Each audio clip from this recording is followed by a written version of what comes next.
திமுக ஆட்சியில் வறட்சி வந்ததா, வெள்ளம் வந்ததா, புயல் வந்ததா, கொரோனா வந்ததா? ஒன்னும் வரல. அப்படி வந்திருந்தா அந்த முதலமைச்சரே காணாது போயிருப்பார். இவர் அந்த கொரோனாவிலேயே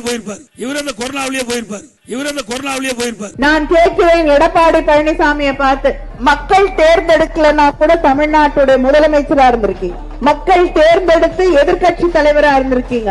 இன்னைக்கு தேர்தல் பயத்துல எந்த அளவுக்கு அநாகரிகமா இறங்கி பேச தயாராயிட்டீங்கன்னு நினைச்சா நிச்சயமாக உங்களுக்காக நான் அவமானப்படுகிறேன். கோவிட்ல முதலமைச்சர் அவர்கள் இல்லாமல் போயிருப்பார் என்று பேசியிருக்கிறார் பழனிசாமி. இது ஒரு தேர்தல் தானே, இவ்வளவு சீக்கிரமாக இறங்கி பேச முடியும்?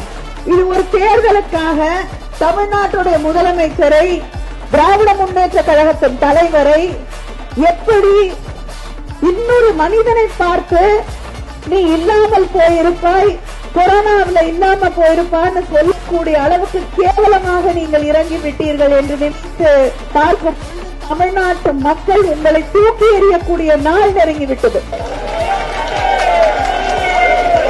நான் ஒண்ணு சொல்றேன், இந்த பரம்பரைக்கு ஒரு கதை இருக்கிறது, ஒரு சரித்திரம் இருக்கிறது. எங்களை எதிர்த்தவர்களுக்கு மலர் வளையம் வைத்தவர்கள் நாங்கள்.